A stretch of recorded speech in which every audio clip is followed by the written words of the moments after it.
According to beliefs, God rested on the seventh day. So what makes you think you'll survive with no breaks? The human body and brain require regular breaks to repair muscle and reduce stress. Short and frequent breaks improve focus, while neglecting rest can lead to poor performance. Everyone has goals and dreams, whether that be big or small. Though it is great to chase those goals, it's also important to acknowledge the dangers in becoming lost in your own path. Hello, everyone. Welcome to the podcast Tuesdays, Thursdays with your beloved hosts Omar Wakili and Jorge Sanchez. And today we have a very interesting topic for you. But before we get to that topic, make sure to check out our new single, Devotion. Take it away, Jorge. Thank you, Omar. After a brief episode on Talk About Chalupas, we got to thinking, why have so many people quit at their peak? Did they struggle to find balance? Is this balance important? What does it mean to even have balance? That is a great question. There are so many people that quit before reaching their full potential, which made us think and research, and we came up with the idea that breaks are necessary. Burnout is a real thing, and people fail to reach their full potential because they need breaks. Yo quiero Taco Bell.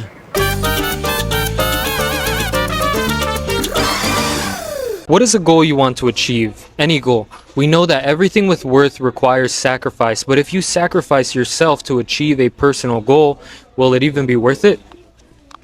For me personally, I have goals that are very long term. I want to achieve these goals, and my goals don't seem out of reach, but sometimes I think about how much I need to work for these goals. I just get stressed just thinking about it, so imagine what would happen to me when I do get put into these scenarios. It makes me just think about the importance of needing to take a break once in a while. How do you see yourself and your goals you want to achieve? Do you think it's worth it to sacrifice yourself for your goals, Jorge? Well, Omar, one thing I've been into for a while now is running. I started going for the occasional jog around 3 years ago, and I currently stand at around 45 to 50 miles a week. And a few months ago, I set the goal to run a 5K in under 20 minutes. To do this, I went under intense training and ran every single day. After this time of full devotion, I realized I was lost. I let go of people, acquaintances, and I was honestly just tired. 60-mile weeks turned dark. Then I started training for a marathon. I hit a plateau. I quit running. I was burnt out. That's a great way to put it in perspective. That's great, Jorge.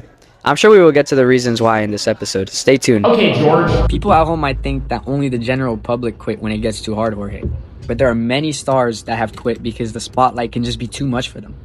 Jorge, tell us about that one girl you were telling us about before, the Alyssa Liu. Okay, yeah. Well, the recent 2026 Olympics allowed us to witness many people's talents, and one person in particular was a young athlete.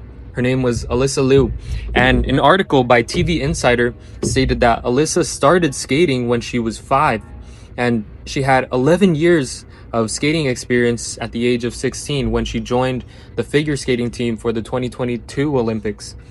And it also stated that then she made a pretty big decision. The article said she told US Figure Skating that she wanted to experience a normal school experience since she'd been homeschooled since then. She was homeschooled? Yeah. Up until this point, her whole life had been centered around figure skating, and she was done with it.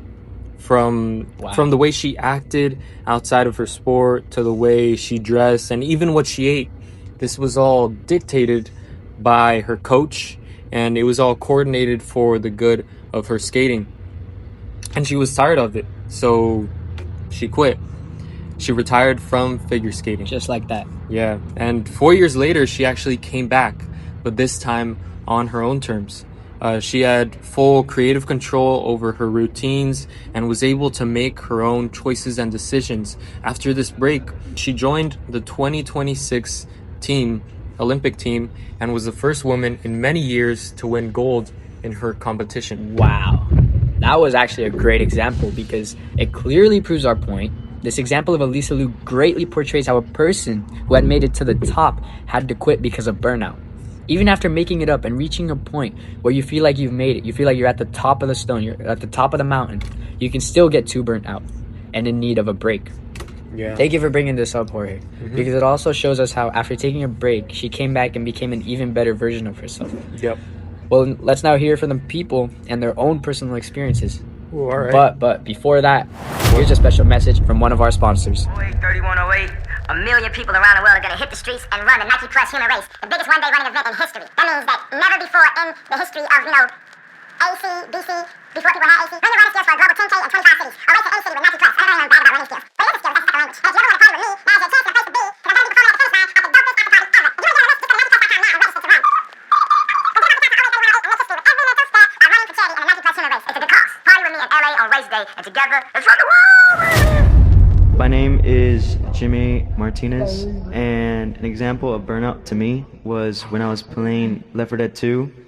And at this point, I've been playing the game for over 1,000 hours, and there was one point where I was playing multiple hours a day. But I feel like this was the worst I was at the game, because by this point, it had been taken over my life. So I decided to take a break, and once I came back, I was way better at the game. I think it's important to notice that everything in life requires balance. One great example that comes to my mind right now is the Yellowstone Wolf Project. Do you know anything about that, Jorge? I think it sounds familiar, but honestly, I wouldn't really recall what happened. Tell me about it. All right, here we go. So basically, Jorge, the government had eradicated wolves and other predatory species from the park to tame the wilderness, quote unquote, tame the wilderness. The Yellowstone National Park saw an increase in many species, such as the elk. But this ended up resulting in more bad than good for the park, Jorge. Oh. So basically, in an article written to explain the project, it states, in the absence of carnivores, elk numbers boomed, which resulted in significant changes in vegetation. Oh, wow. Beavers became increasingly rare, and food web dynamics were significantly altered. Oh, no. With the loss of the wolf, the park was missing a keystone species that altered the structure and function of the entire ecosystem. Dang. The park noticed this and decided to reintroduce wolves, Jorge. Oh. In the same article, it also states the impacts of wolf recovery have been significant. With their return, Yellowstone's large carnivore community is fully restored, and wolves are once again playing a critical role in Yellowstone's natural ecological process. Oh, wow. This is why I think that this is a great example of why everything in life requires balance. Oh, wow. Wait, this is actually crazy. So what you're saying is that when wolves were taken from the park and elks were just left to eat and breed all they wanted, the whole ecosystem shattered? I mean, leaving all the greens pretty much gone? It's almost like having too much of what seemed like a better thing actually ended up horribly. Yeah, I know. And that is crazy, right? And look, listen, I really like that last sentence you said right there. Having too much of what seemed like a better thing always ends up horrible. People think dedicating everything they have to their goals is a good thing. And yes, it is a very good mindset. But when you set yourself some boundaries, you need to take breaks and balance out how much you work with how much you rest. Yeah, I agree. I mean, look, it's actually easy to get lost in your own path, and it's dangerous too. Nothing can fully be done without balance. And I mean, another example of this is even the weather. You know, we have 4 seasons, and just imagine if it were only summer all year here in California. The crops would probably fail, and our That's true. ecosystems would change drastically. And nature itself experiences growth that also needs periods of rest, just like us. That's true. And when we were talking about the Yellowstone Wolf Project, it also reminded me of bears. Bears need to hibernate. Yeah. That's taking a break. Guess what, Jorge? What? We have another guest. But you want to know who this guest is this time? Who is this guest? A very special guest. A very famous and special guest who is going to talk about why balance is so important. Is it James? No. You know what? You're about to find out. Okay, George, I think there's a level of productivity that you need to be like a functioning member of society. I don't think productivity in general is bad, but I think the way that people approach it, especially like the rise and grind mindset, can at times be overbearing for somebody to actually take on mentally. All right, big question. How long should one go without taking a break? That is a great question. I mean, they say everything meaningful in life comes with challenges, but I don't think those challenges should be forever. Breaks are necessary, and a story that shows this can take us back to the 1920s when most people worked 7 days a week, and long hours. At one point in 1926, the Ford company noticed their employees' exhaustion, and they decided to shorten their work week into 5 days a week. And by doing this, they actually found the workers to be less tired and significantly more productive. I was waiting for this, Jorge. I was waiting to hear this because there is evidence that even small breaks are so necessary. Just one day can do so much for a person. Yeah, it can. The whole American schedule was changed because it was proven that taking a break made people more productive. Yeah, Omar, and honestly, there are endless examples of this in everyday life. I agree. Can you imagine being in a class 24/7? That'd be crazy. There's a reason we get breaks, like during school as well. You get lunch breaks and stuff like that. Yeah, exactly. And another example I can think of is running. Right now, I'm running 45 to 50 miles a week, and I know I wouldn't be able to do this if I didn't take breaks. I have at least one day per week where I have to force myself not to run at all. And on that rest day, the only sort of activity that I allow myself to do is walking. That's interesting. I noticed you use the word force. Why do you force yourself to take breaks? Well, when I don't take a rest day, I don't feel good for running. The next few days, I become slower and I feel sore. Recovery is just as important, if not more important, than training. That makes sense.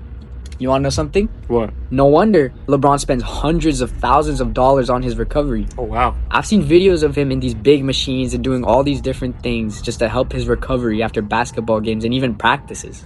Dang, wow. I hadn't heard about that. Yeah, true story, Jorge. True Wow. story. All right, well, look, Jorge. This is such an interesting topic, but I think this episode might have to close up soon because we only have about 15 minutes in this budget. Oh, all right. But before ending off, Mhm. this is a question I've been waiting to ask. Okay. Actually, multiple questions I've been waiting to ask. Okay. What about people who say breaks aren't necessary? The ones who say we don't need to stop. Those who say burnout isn't real. Well, Omar, burnout is real. Maybe some haven't fully experienced it yet, but eventually it gets to you. You know, there are studies done by the American Psychological Association that talk about burnout. People become exhausted physically, mentally, and even both. When this happens, it becomes a problem because without breaks, without rest in any life subject, growth will stop. And you hit a wall. As someone who runs a lot, a 10-mile run now is just normal. How much do you usually run in a week? In a week, maybe around 50 miles. Wow, that's crazy. That's some crazy stuff. Yeah, but I forget that there was a time when running 3 miles, only 3 miles without stopping felt impossible. And once I did it, it felt crazy. I felt like I had done something huge. Yeah, I feel like that when I run just 1 mile, Jorge. But at some point, I became unfazed to the distances that I used to think were impossible. But this didn't just click one day. It took so much time, so much effort, consistency, and discipline. Enough discipline to keep going, and enough discipline to know when to stop, when to slow down, and take a break. And I forget this a lot. Maybe the things that feel normal to you now used to feel impossible. And what feels impossible to you right now might just become something normal and regular in your future. And all of this only comes when you find balance. Wow, felt like a motivational speech right there. All right, Jorge. So we talked about Lisaloo, the national park, all these other things, but I want to go back to you and your self experiences when it comes to running. Tell me and the viewers more about that. All right, so what I have realized, Omar, is that I run better when I have taken a break and rested my body. That's true for me as well. You know I don't run, but you run daily, right? Yeah. I don't run, but it's not just running. Yeah, and I don't. Yeah. Go ahead. Well, I don't think it's just like physical rest that we need, you know? Yeah, I agree. Because I think taking a break is very good for you to be mentally rested as well. Both physical and mental stress is gained from sports and other activities. And I think it's very great that we have an option that we can rest. Yeah, that's true. That's true. Our bodies are like our phones pretty much, right? So listen, after we use our phones, we need to charge them again, right? Yeah. After we use our bodies for a certain amount, they start getting exhausted, and we pretty much run on low power mode like our iPhones do. but iPhones still function on low power mode. But you know how they function better? How? When they're fully charged. And I think that's the same with our bodies. We could function so much better if we charge ourselves, which would be the equivalent of taking a break or rest. That's a really good comparison, actually. You're so tough, Omar. I want to be just like you when I grow up. You're so amazing. Thank you, Jorge, but let's focus on the topic. You're getting a little off track. All right, my bad. You're right. Well, to sum everything up, I think it's very necessary for our bodies to take a break. That is true. All right, well, thank you, everyone. This was your hosts, Omar Wakili and Jorge Sanchez with the podcast Tuesday, Thursday. Make sure to come back next episode, and don't forget to check out our past episodes. On the next episode, we have Julian Arango and Jimmy Martinez as your host, talking about, what was it? What was the topic they're talking about? I forgot. You guys will find out, yeah. which is why you should go and watch their episodes. Oh, yeah. And to learn more about us, visit our website, www.thepodcast.com. That's www.thepodcast.com. If you didn't hear it, that's www.thepodcast.com. Yeah, www.thepodcast.com. Thank you, everyone, and stay tuned for the next episode. Bye, everyone.